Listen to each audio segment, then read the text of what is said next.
Queen Helen sat by the wide window of the palace, watching the compound quietly. The sun was soft that morning. Guards moved around. Maids swept the floor. Birds flew across the sky. Everything looked normal, but her heart was not calm. Her only son, Daniel, was of age to marry. He was handsome, kind, and gentle. Many girls wanted him. Rich girls, proud girls, girls who liked the crown more than the man wearing it. Queen Helen had watched them for years. She saw the way some girls smiled when they saw Daniel's car. She saw how their eyes changed when they entered the palace and saw gold, marble, and shining floor. Their love was not real. Their hearts were not deep. She remembered her late husband, the king. He was once a poor teacher before God lifted him. She had loved him when he had nothing. She knew what it meant to love a man and not the crown on his head. Before he died, he held her hand and said, "Please, give Daniel a wife with a clean heart. Not a girl who loves titles. A girl who loves people." Those words stayed with her every day. Sometimes she woke up at night hearing them again. Daniel loved his mother. He was ready to marry. But each time she brought a girl for him to meet, he would sit quietly and later say, "Mother, something is missing.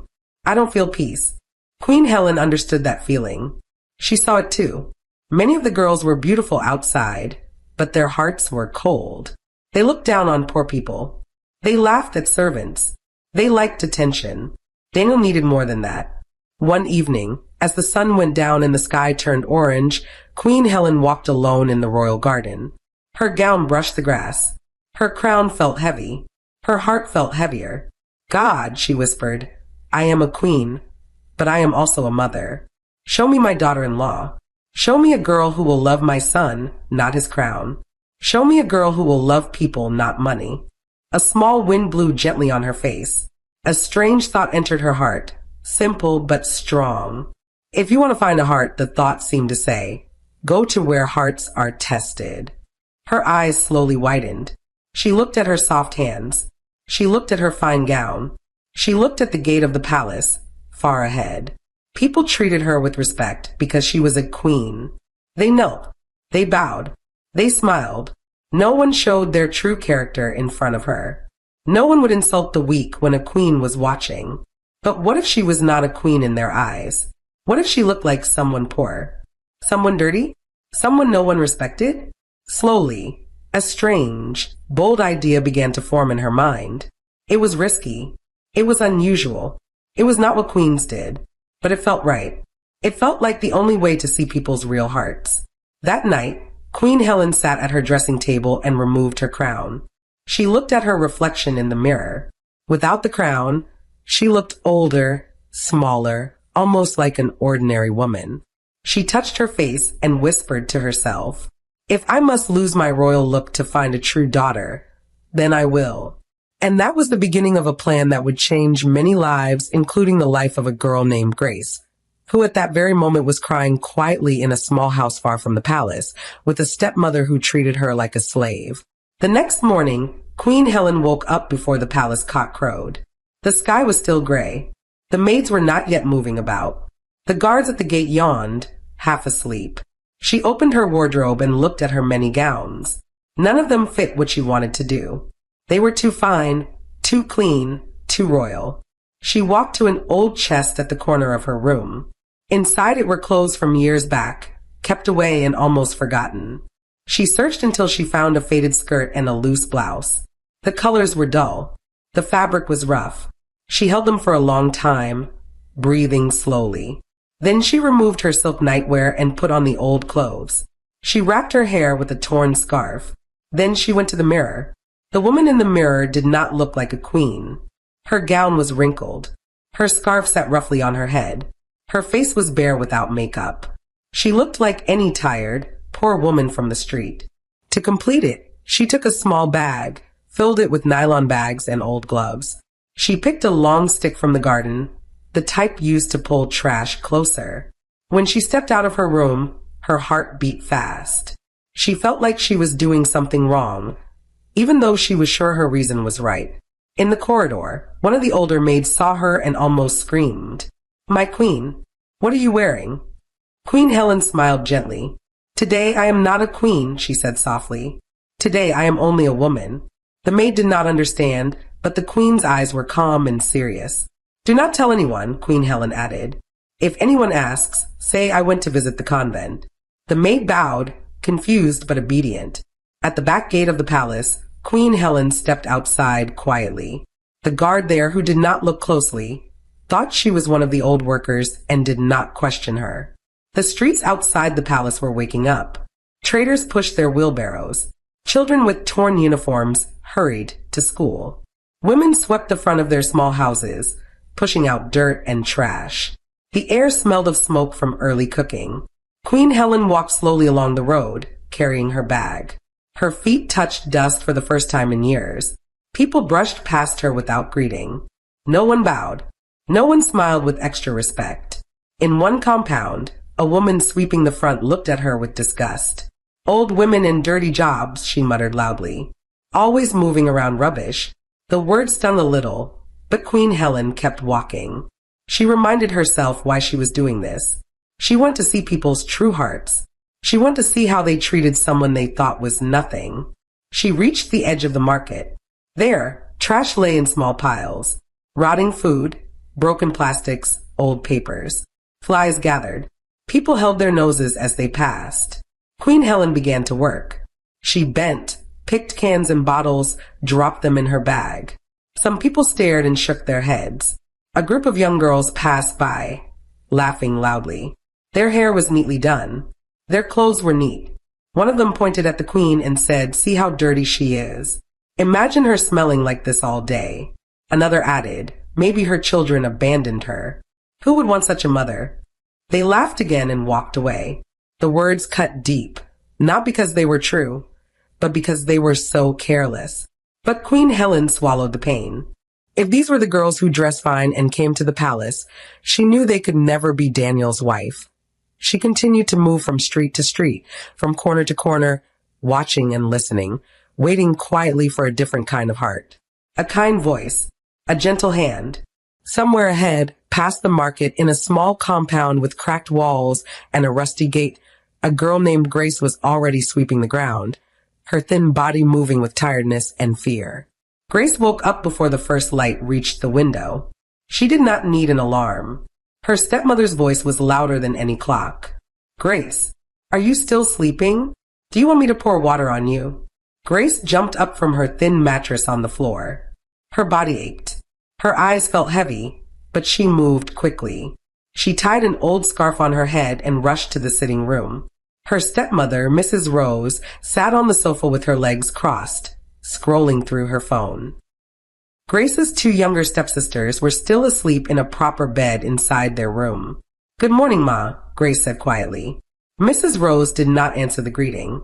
She simply pointed at a long list on the center table. "Sweep the compound, wash the plates, fetch water, wash my clothes, iron the girls' uniforms, and don't let me catch you resting." "Yes, Ma," Grace replied softly. She picked up the broom and went outside. The compound ground was rough and dusty. Old leaves and pieces of paper lay scattered. She began to sweep slowly, pushing the dirt into small heaps. Her hands moved, but her mind was far away. Sometimes she remembered her late father, who used to call her "my little sunshine." He had married Rose after Grace's mother died, hoping to give his daughter a family again. But after his sudden death, everything changed. Mrs. Rose took over the house. She locked Grace's room and moved her to the small store. She sold most of Grace's father's things. She told neighbors Grace was just a relative staying with them. Inside the house, Grace had become a servant. As she swept, she heard laughter from inside. Her stepsisters were awake now.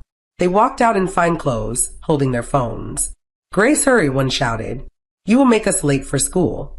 The other one wrinkled her nose. "See how you are sweating? You look like a real slave." They laughed and walked past her without offering to help. Grace kept sweeping, fighting back tears. She was used to these words, but they still hurt. She wanted to go to school. She wanted to read books.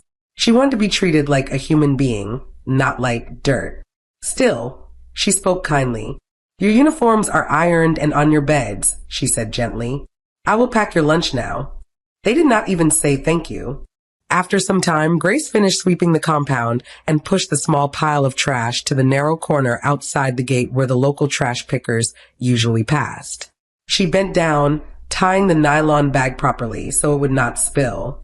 Her fingers were dusty. Her back hurt, but she worked carefully. She did not like to see dirt scattered on the road. As she straightened up, she noticed an old woman walking slowly along the street with a bag full of trash items and a long stick. The woman's clothes were faded. Her scarf was old. She looked tired, but her eyes were gentle. Grace watched as some children threw a banana peel on the road, right in front of the woman. She bent to pick it without complaining. A man at a nearby shop laughed loudly and said, "Leave it, Mama. That is your work, ABI. Trash picker." The woman smiled humbly and did not answer. She picked the peel and dropped it in her bag. Something in Grace's heart moved. She saw the woman's quiet dignity even in dirt. She saw the way others looked at her, as if she was nothing. Without thinking too much, Grace reached for the nylon bag she had tied and carried it toward the old woman. "Good morning, Ma," Grace said softly. "Please, I kept the trash here so it will be easier for you. Let me help you tie it well." The old woman looked up, surprised by the gentle voice. And for the first time, the Queen and Grace stood face to face. Queen Helen, now looking like a poor trash picker, was not used to anyone speaking to her with respect in that disguise. All morning people had shouted at her, mocked her, or ignored her like she did not exist. But this girl, this thin, tired girl with dust on her clothes and sadness in her eyes, spoke to her softly. "Good morning, Ma," Grace repeated, holding the nylon bag carefully. "Let me help you." Queen Helen's heart warmed. She smiled a little. "Good morning, my daughter," she replied. "Thank you." Grace knelt slightly as she tied the bag again, making sure it would not tear. "I am sorry they dropped dirt everywhere," she said. "I know your work is not easy." The Queen watched her closely. Grace was not pretending. There was no one she was trying to impress. No prince. No camera. Just an old woman and a dirty bag of trash. "What is your name?" Queen Helen asked quietly. "My name is Grace, Ma," the girl answered. "Do you live around here?" The Queen shook her head. "I move from place to place," she said, using a simple voice. "I pick what people throw away, so I can sell small things and eat." Grace's eyes softened with pity. "I am sorry, Ma," she whispered. "Life is hard." Queen Helen tilted her head. "And you, my child? Do you live in that house?" she asked, pointing gently at the compound. Grace nodded slowly. "Yes, Ma." "Is that your mother?" Grace's throat tightened. She hesitated. The truth sat heavy on her chest.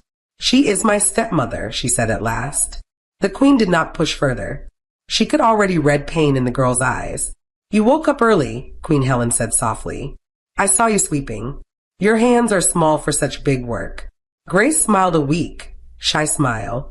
"If I don't do it, no one will," she replied.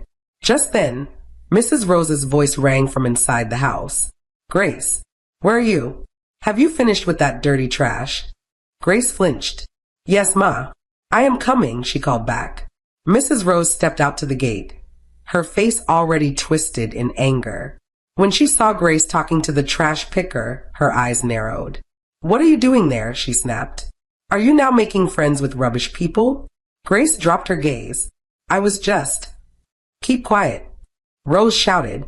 She turned to the Queen and curled her lips. "Mama, carry your things and go. Do not stand in front of my house. You are making the place smell." Queen Helen looked at her calmly. "Good morning, madam," she said politely. Rose hissed. "Good morning for what? Did I send for you? This girl is lazy already. Now you have come to distract her. Grace, go inside now." Grace whispered, "Sorry, Ma," to the Queen, then hurried back into the compound, her shoulders low. Queen Helen watched her go, a deep sadness rising inside her. She had seen many proud people, but something about this stepmother's voice felt especially cold. There was no love in it, no care, only control. The Queen turned and walked away slowly, but her mind stayed in that compound. She had seen something precious in Grace's small kindness, a heart that respected even someone that others called trash. As she moved down the street, she whispered to herself, "This girl, Grace, her name fits her. She decided she would return to that street again. She wanted to know more. She wanted to see if this kindness was only for one day, or if it was part of who Grace really was. That afternoon, as Grace washed a big pile of plates and tried to hide the tears running down her cheeks, she remembered the old woman's gentle eyes. She did not know that the old woman was thinking about her too, from a quiet corner of the market with a royal heart hidden under a dirty scarf. The next day, Queen Helen wore the same faded clothes and tied the same old scarf. She left the palace again through the back gate, her heart already pulling her toward the street where Grace lived. She reached the compound quietly. Grace was outside, bending over a large basin of cloves. Soap foam covered her hands. Water splashed on her long skirt. "Good morning, my daughter," the queen greeted from the gate. Grace looked up quickly. When she saw the old woman, her face brightened with a small, honest smile. "Good morning, Ma," she said. "You are here again." That smile told the queen everything. It was not a one-time kindness. It was part of who Grace was. "How was your work today?" Queen Helen asked. Grace laughed a little in a tired way. "The work is much," she answered, "but God will help me." Before they could talk more, Mrs. Rose walked out again, holding a cup of tea. She frowned immediately. "You again," she said to the queen. "Mama, is there no other place for you to carry your dirty bag?" Queen Helen bowed her head slightly. "I am sorry, madam. I only came to greet the girl." Rose scoffed. "For what? Is she your mate? She is a nobody, a liability." She turned to Grace. "If I see you with this woman again, you will sleep outside tonight. Do you hear me?" Grace's chest tightened with fear. "Yes, Ma," she whispered. Queen Helen watched silently, pain heavy in her heart. She could not show anger. Not yet. She needed to see more. Later that week, she decided to test Grace's heart again. On a hot afternoon, Queen Helen went back to the same street. This time she walked slower than usual. When she reached the front of the compound, she pretended to feel dizzy. Her legs shook. She dropped her bag and leaned on the gate, breathing heavily. Inside the compound, Grace was washing the veranda. She heard something fall outside and rushed to the gate. She found the old woman on her knees, head bent, breathing hard. "Ma," Grace cried. "Are you okay?" Queen Helen groaned softly, playing her part. "My head, my chest." Without thinking of anything else, Grace left her broom and ran to her side. She put one arm around the old woman's back and tried to help her sit properly. "Please, come inside and rest," Grace said. "The sun is too hot. You cannot stay out here like this." Queen Helen's heart almost broke. Grace knew her stepmother would be angry. Still, she wanted to bring the trash picker inside the compound to rest. Before they could move, Mrs. Rose stormed out again. "What is going on here?" she shouted. When she saw Grace holding the old woman, she exploded with anger. "Have you gone mad, Grace? I warned you." Grace swallowed hard. "Ma, she is not feeling well," she explained. "Please, let her sit inside for a while." "The sun."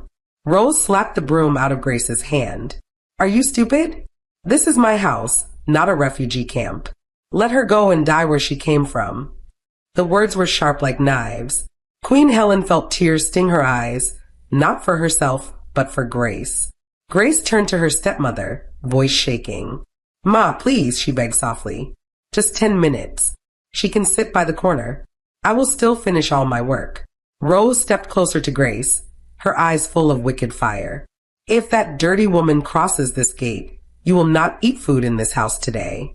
In fact, I will throw your mattress outside. You will sleep by the dustbin with her." Grace froze. Fear wrapped her like a chain. She looked at the old woman's tired face. Then she looked at the house behind her, the only shelter she had. Slowly, she helped the queen sit properly on the ground outside the gate, under a small shade. "I am sorry, Ma," she whispered, her voice breaking. "She will not allow you to enter. But I will bring water." She ran inside, filled a cup with clean water, and carried it back to the queen, her hands trembling. "Please drink," Grace said. "I am so sorry. I wish I could do more." The queen accepted the water, her heart full. In that moment, she saw the full picture. A girl under oppression, still choosing kindness, still trying to help a stranger even when it cost her comfort. Queen Helen knew, deep in her spirit, that this was the heart she had been searching for. As Grace went back to her chores, wiping tears with the back of her hand, the queen watched her and made a silent promise. "I will not leave you in this house," she whispered. "Even if I must fight with my crown, I will bring you out." That evening, Queen Helen returned to the palace, tired in body, but very awake in her heart. She took off the old clothes, washed the dust from her hands, and put on her royal gown again. When she placed the crown on her head, she stared at herself in the mirror. The same woman who had been insulted on the street now looked powerful and respected again. But her heart remembered clearly the girl kneeling by the gate, offering water with shaking hands. During dinner, Prince Daniel noticed his mother's calm but serious face.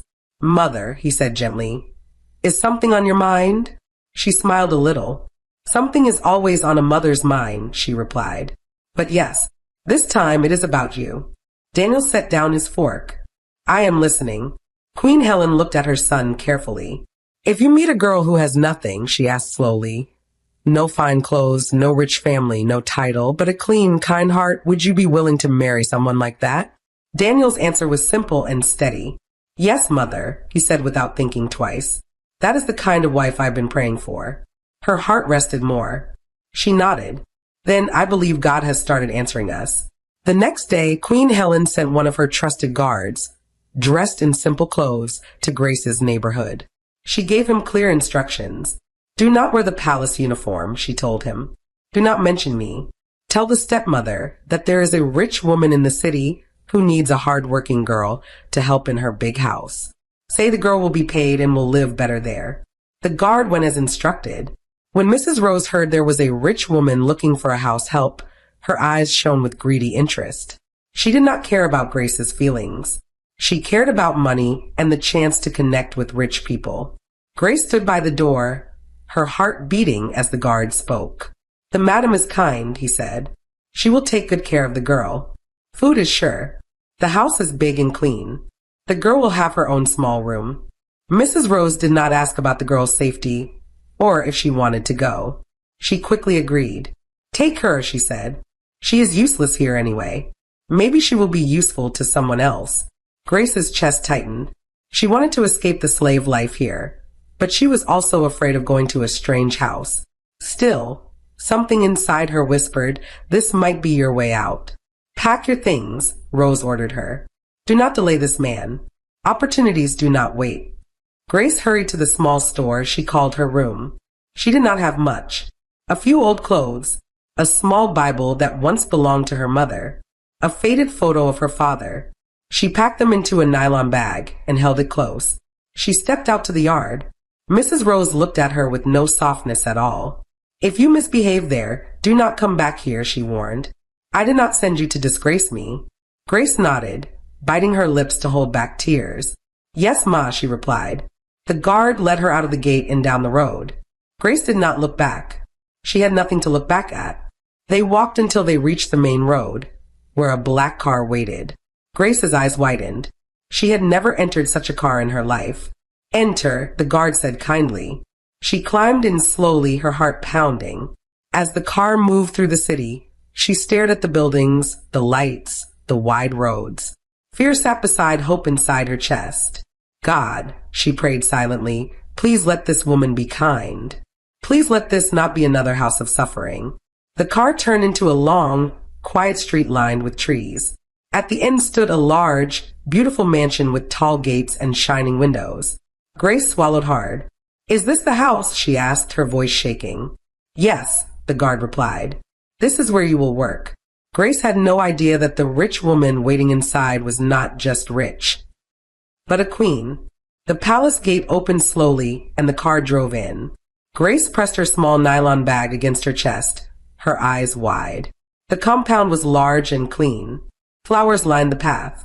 The walls shone in the late afternoon sun. She had never seen such beauty up close. The car stopped near the main entrance. The guard stepped out first, then opened the door for her. "Come," he said gently. Grace climbed out carefully, afraid to stain anything. The air smelled of flowers and polish. She could hear soft footsteps from inside, quiet and ordered. A maid appeared at the top of the steps. She wore a neat uniform and a warm smile. "You must be Grace," she said. "Yes, Ma," Grace answered softly. "Welcome," the maid replied. "Our madam is waiting to see you." Grace's heart beat fast. She adjusted her scarf and followed the maid into the building. The floors were smooth like glass. The walls carried paintings. Everything looked too bright for a girl who came from dust. They entered a sitting room.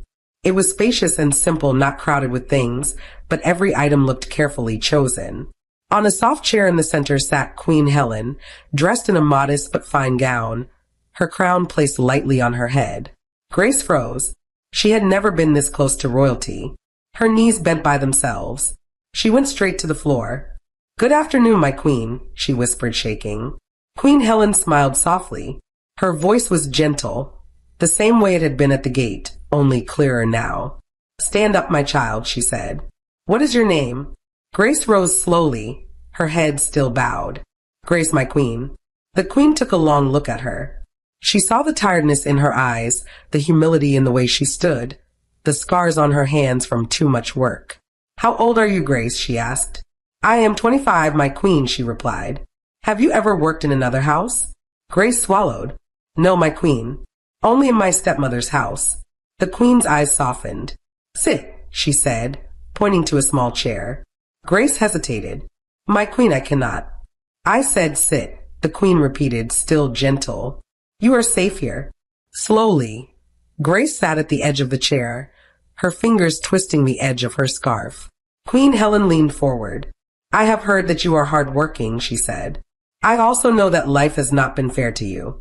Grace's eyes filled with tears quickly, though she tried to hold them back. I just try my best, my queen," she whispered. The queen nodded. "In this house," she said slowly, "you will work, yes, but you will also rest. You will eat well. You will have your own room." And she paused, looking into Grace's eyes. "You will be treated like a human being." The words entered Grace's heart like warm light. Her lips trembled.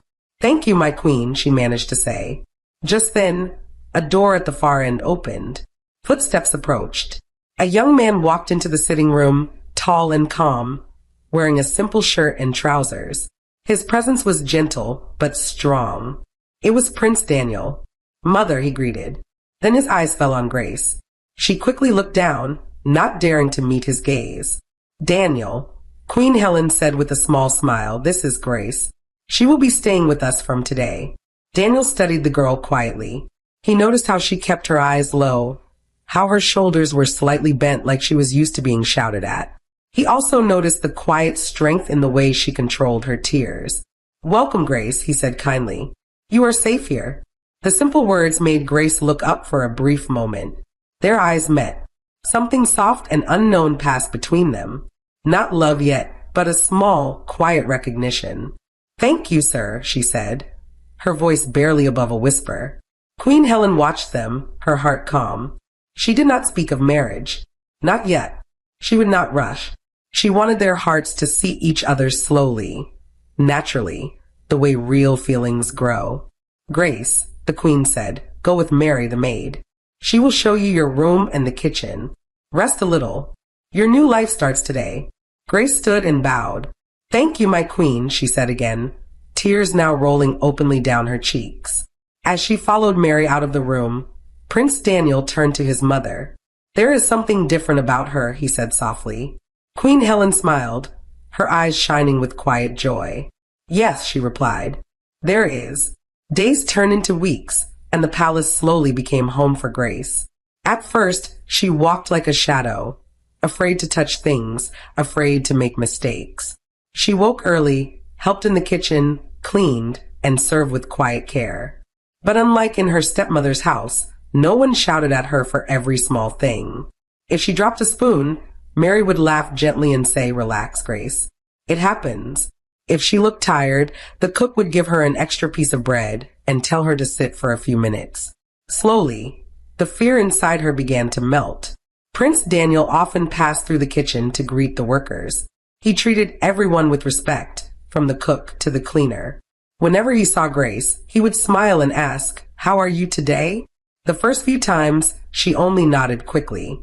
But one day, she gathered courage and answered, "I am fine, sir." "Thank you." He noticed how her face brightened when she talked about simple things, like the smell of bread in the morning or the sound of rain at night. He noticed she was grateful for very little, even a kind word. One afternoon, Queen Helen called Grace to the garden. The air was cool. Birds hopped on the grass. The queen sat on a bench, her gown simple, her crown aside. "Sit with me," she said. Grace sat on the edge, confused. "My queen, have I done something wrong?" she asked carefully. The queen shook her head. "No, my child. You have done everything right." She watched Grace for a long moment, then spoke slowly. "I want to tell you something today. But before I do, answer me honestly. Are you happy here?" Grace nodded quickly, tears already gathering. "Yes, my queen," she said. "This is the first place in my life where I am not treated like a curse." The queen's heart squeezed. "Did your stepmother call you a curse?" Grace looked down. "Many times," she whispered. "She said my mother brought bad luck. She said my father wasted his life loving me." Queen Helen reached out and gently held Grace's hand. "Listen to me," she said firmly. "You are not a curse. You are not a burden. You are a blessing God hid in a rough place." Grace's tears flowed freely now. "Thank you, my queen," she sobbed. The queen waited until her tears softened, then took a deep breath. "Grace," she began, "remember the old trash picker you helped at your gate?"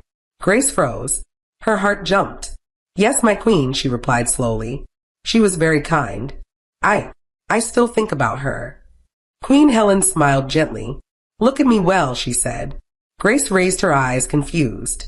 The queen's face, without the heavy makeup, had the same lines, the same eyes, the same gentle mouth as the old woman she had seen in the street. It hit her all at once. Her eyes widened. "My queen," she whispered, shocked. "You?" "Yes," Queen Helen said softly. "I was the trash picker." Grace covered her mouth with both hands, her body shaking. She stood up, then knelt in front of the queen. "My queen, I didn't know." The queen touched her shoulder lightly. "Stand, my child," she said. "You did not treat me well because you knew I was a queen. You treated me well because your heart is good." Grace stood again, still trembling. "I came to the street in disguise," the queen continued, "because I wanted to see people's true hearts. Your stepmother's heart was full of pride. But you, even with fear, even with hunger, you still chose kindness." Grace's tears did not stop. "I only did what I thought was right," she whispered. "And that," the queen said, "is why you are here." Just then, Prince Daniel walked into the garden, called by his mother earlier. He stopped when he saw Grace's wet face and the queen's serious expression. "Mother," he asked. "Daniel," Queen Helen said softly, "this is the girl I told you about. The one who showed me true kindness when the world saw only trash. I brought her here not just as a worker, but as someone I believe can stand by your side." Daniel's heart beat faster. He looked at Grace, really looked at her. He saw the shock, the humility, the deep heart that pain had not destroyed. He walked closer, his voice gentle. "Grace," he said, "I do not know you fully yet, but I see your heart, and I trust my mother's eyes." Grace could hardly breathe. "My prince," Queen Helen smiled through her own tears. "I am not forcing you both," she said. "Love must grow by itself, but I want you to know, Grace, that in this palace, you are more than a servant. You are my answered prayer." The wind moved softly through the garden, carrying away the dust of Grace's old life. Far away, in a small compound, Mrs. Rose did not know that the girl she once called a nobody was standing in a palace garden, being called blessing by a queen. The morning came slowly, like it knew the day was special. The palace was not quiet that day. Drums sounded softly in the distance. Voices moved around the compound. Flowers were being arranged. Chairs were being wiped again and again, even when they were already clean. Inside her room, Grace sat in front of a big mirror, but she hardly recognized herself. Her hair was packed neatly, with tiny shining beads resting softly on it. Her dress was simple but royal, pure and clean, white at the top and gold at the bottom, flowing around her like calm water. Her hands shook a little as the maid adjusted her veil. "You look beautiful," Mary whispered, smiling. Grace tried to smile back, but her eyes were already wet. "Is this really me?" she asked in a low voice. Mary laughed softly. "Yes, this is the same Grace that used to wash plates with tears in her eyes. Only now, God has wiped the tears. Grace looked at herself again. There were no wounds on her body now, but her heart remembered. She remembered the small store she slept in. She remembered her stepmother's voice calling her a curse. She remembered tying trash in front of the compound, just trying to be kind to an old woman. And now that same old woman had become Mother Queen to her. There was a small knock on the door. Queen Helen entered, dressed in soft royal colors, not with her full crown yet, but with a calm, deep joy in her eyes. When she saw Grace, she paused. Her eyes glistened immediately. "My child," she said quietly, "you look like an answer." Grace stood up quickly, holding her dress. "Mother," she whispered, "thank you for seeing me when nobody saw me." The queen walked closer and gently took her hands. "I did not see you first," she said. "God did. I only followed him." They both laughed softly through their tears. From the far part of the palace, a horn sounded. It was time. Today was not just a wedding. It was also the coronation of a new king. The old king was gone. The throne could not stay empty. The elders had chosen the day carefully. The same day, Daniel would take the crown. He would also take a wife. The kingdom wanted to see their king and queen stand together. In the great hall, people were already seated. Royal elders wore their long robes. Important guests filled the chairs. The air smelled of perfume and flowers. A red carpet led straight to the front, where a golden but simple throne stood, beside a slightly smaller one. Prince Daniel stood near the front, dressed in royal clothes, but his face was still the same kind one Grace had first met in the sitting room. His heart beat quickly. He was about to become king. But more than that, he was about to marry the girl whose tears had touched his mother's heart. The drum slowed. The hall grew quiet. Doors at the back opened. Grace stepped in. She walked slowly, one step at a time. Her eyes were soft, shining. She did not look at the crowd. She kept her eyes on Daniel, who was already smiling, unable to hide it. Every step forward took her farther away from the life of a slave. Every step said, quietly, "I survived. I did not die there." Queen Helen watched her, her heart full. She remembered Grace kneeling by the gate with a nylon of trash. She remembered the fear in her eyes when her stepmother shouted. She remembered the cup of water Grace had offered her, not knowing she was a queen. Now everyone knew. The priest spoke softly, blessing the union. Daniel and Grace joined hands. "Do you, Daniel, take Grace to be your wife? To stand by her, protect her, and love her all the days of your life?" Daniel's voice was firm. "I do." "Do you, Grace, take Daniel to be your husband? To stand by him, respect him, and walk with him as king and man all the days of your life?" Grace swallowed, her voice shaking but clear. "I do." They exchanged rings. The hall clapped gently. Then the priest stepped aside as the chief elder came forward with a small, covered tray. On it lay the royal crown. Daniel knelt. The elder lifted the crown and placed it carefully on his head. "I present to you," he said, "our new king." The hall roared with joy. Drums beat louder. Voices rose. Then the queen's crown was brought forward. Grace's hand shook again. Queen Helen walked close and took the crown herself. Her voice was soft but strong. "You were once called a nobody," she said quietly. Only Grace and a few near could hear. "Now, I place this crown on you as my daughter and as queen." She placed it gently on Grace's head. The elder lifted his staff. "Here stands Grace," he announced, "wife of our king, queen of this land." The people rose and clapped again. Some had tears in their eyes. Far away, in the small compound with cracked walls, Mrs. Rose sat in front of a neighbor's television. She had gone there out of curiosity, after hearing that the prince's wedding would be shown live. Her stepsisters, Clara and Bella, sat beside her eating snacks. They watched the hall, the king, the elders, and then the camera moved and landed on the new queen's face. The snacks fell from Clara's hand. Bella dropped her cup. Rose's mouth opened slowly. Her eyes grew wide. That is, Grace," she whispered, her voice lost. The girls leaned forward. "It cannot be," Clara said quickly. "It just looks like her." But it was her. The same Grace they called slave. The same Grace they sent away without a bag of food. The same Grace they said was nothing. Now she was walking beside a king. Now people stood up when she passed. Jealousy rose hot and bitter in Rose's chest. She tricked us, she snapped suddenly, anger covering her shock. She must have planned this. She went there to look for rich people. Useless girl. But her voice shook. There was fear in it. And something deeper, regret she refused to name. Clara's eyes burned. So she is now higher than us, she said. Our own house girl is now a queen. Bella's chest felt tight. Her eyes were glassy. She used to sweep in front of this house, she whispered. On the screen, Grace smiled gently, holding Daniel's hand as they waved. She did not know who was watching. She did not know what her stepmother was feeling. She only knew that pain had not killed her. Back in the hall, as the drums beat and the people shouted, Daniel leaned close to his new wife and whispered, "Are you okay?" Grace nodded slowly, her eyes full. "Yes," she said. "I am more than okay." Queen Helen stood a little behind them, her heart finally resting. She had done what she promised her late husband.